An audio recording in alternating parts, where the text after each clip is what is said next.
A lot of reviews for this LEGO set, which is 77256 LEGO Speed Champions Back to the Future Time Machine, recommend getting both versions because it's worth having them. But is it really worth it if you don't know how to display them to show them off properly? I wondered about that after I built them. I tried a couple of different ways. I found some things that really worked. I definitely found some things not to do, because if you're standing away from the shelf, does it pass the squint test? Do they just look like the same thing duplicated? Plus, I'm going to talk about all the things that I loved about building this, all of the amazing, unique things in here. Plus, I have some great tips for you if you're building two at the same time, how to make that fun.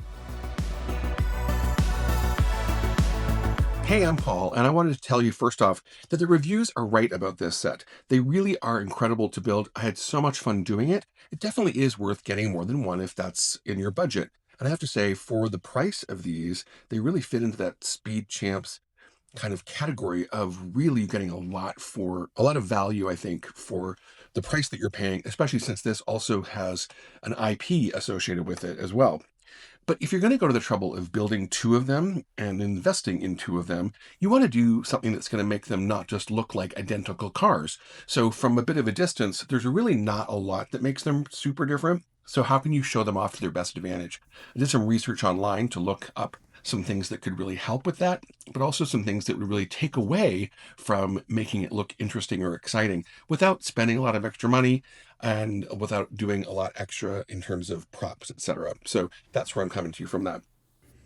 There are some amazing build elements in this, and in particular, there are some beautiful printed pieces, which again, I haven't seen before, that again really elevate this set beyond a traditional car build. Definitely worth it for anybody if you like cars or the films, or just love some fun building techniques. So we're going to jump in with the review. In the box, there are 5 bags and 1 instruction booklet, as well as 1 small sticker sheet. What's kind of cool, I think, is that the build for whichever version that you want to do is identical all the way up until bag 5. So that makes it really easy and fun, actually, to build two at the same time, which I actually ended up doing. And I have to say, it made it so much more fun for me. You'll see that I was able to have lots of pieces going at the same time. I was able to duplicate building as I was doing it. It just made it really a lot of fun, knowing that the change was only going to happen at the very end of the build. So I could just immerse myself in it, totally enjoy, and try to remember what build steps were coming next for each car. I think that's a great way, as we've covered in an earlier video on how to do good things for your brain while you're building, and that's a great thing that I could do with this one. So I totally enjoyed it for that. I really encourage you to do the same thing. All right, already for Speed Champs, the minifigs are different because we get 2. Normally you just get 1. This time we get Doc Brown and Marty, so that's terrific. And they each have some differences to them, which I love. So let's look up close at them as we talk about them. So for Marty, what I love particularly is he's got this great new rubberized vest, which I think is really cool and really fun. He has 2 facial expressions. So he's got his normal one and then also one where he's highly agitated, perhaps when he's driving the car really fast towards the end of the film. For Doc Brown, he's got that lovely happy look, and then also his other face print shows that bandaged look after he got into a bit of a scrape. His torso print and legs are referencing his overall look from the first movie. Unfortunately, the set doesn't come with an option to put on a plastic overcoat or to give him that funny tie from the second film, but we'll take it. We're happy to see him as he is. What is really especially great, and this is true for almost all things in Speed Champs, is that both of these characters actually fit inside the car. There's no compromise here. So the way that the car is built is wider than normal, the new Speed Champs width, but they actually fit inside and with their accessories, including with Marty's bulky jacket. So I think that's a real credit to the design here, and it makes it even more fun to get both. You can, of course, in accordance with the films, switch who is driving. So in the second film, it's Doc, and in the first film, of course, Marty. So once you've built them, what really is the difference between the two? Well, it's actually not a lot, and that's why displaying them in a more dynamic way really does help make it look like it's more fun. In the first one, you have the rod out the back of the car that attaches, of course, to the electrical wire in the middle of the street, and you also have the famous out of time license plate at the back. In the second film, what's different here is you've got Mr. Fusion at the back. The license plate is now that haha barcode, And the wheels are in the upright, the open position for flying. These look really terrific. I have to say they were one of the most difficult things to attach for some reason in this car. But you can see that even though they're different, they actually, from 8 feet away, if they were on a shelf, they look kind of like the same car. The silhouette is remarkably similar. So whether they're facing each other or side by side or facing head on, they kind of look the same. And even just by angling them, they still kind of have a similar silhouette. It just looks mirrored.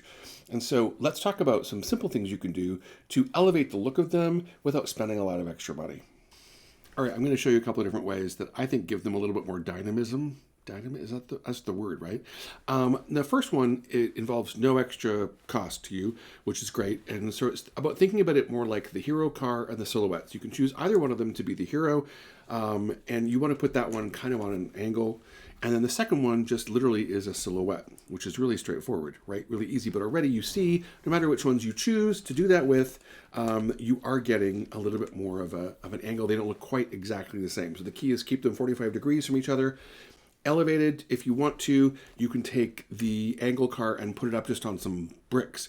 Already, again, it's looking a little bit better and a little bit more dynamic. They don't look identical anymore, which I think is really fun. The second way to think about displaying these and bringing them to life is by thinking about what do they really do in the films. And of course, obviously this one flies, so making it higher makes sense. So I always have on hand these acrylic risers, right? And they come in a set of 3 nesting like this on Amazon. It was pretty cheap and I use them all the time. So even just by adding one, this is very straightforward, right? Already now you're telling story with the height, which is fun. You can even go a little bit more dynamic if you wanted to, and you could, in fact, make one of them here and the other one here. So again, you've got some options. If you don't have the lucite risers, again, I think it's okay to totally just use our favorite building toy, which is Lego, right? So if you look at the bottom of these Speed Champion builds, you really don't have anything in the middle for a brick to attach to. You need to bridge it. So a good idea is actually to get any version of a base plate that you have lying around, anything like this, that allows you to be able to attach your stand to it. This one's super ugly. I know that you're going to do so much better than me, but it does give it more stability and makes it easier to hold on to. So experiment and try. I'd love to know what you guys do to take it away from being just so straight on and mirroring each other as looking something that really has some life to it. Another reason to get 2 of these if you want to is if you collect Lego and you love unique pieces, there are so many printed pieces in these sets. It's unbelievable. The proportion of pre-printed items here is crazy and some stuff I've never seen before. If you like to collect for your own mocks, this is definitely a set to get. So where does this fit on the build versus bond chart? So in terms of the build, there were so many amazing smart choices. I don't want to spoil them for you, that really helped create all these amazing shapes and details that I think it's a small scale car, but truly a masterpiece in terms of that. From the bond perspective, it's hard not to be charmed by how screen accurate this ends up looking and how much fun it is to put it all together and relive some of it. So for me, highest score possible. Okay, so before I close, confession time. So I started by building one of these, and I really enjoyed it, and I thought the reviews were completely accurate. It's really worthwhile building. It was so much fun to build. I thought I'll get a second one.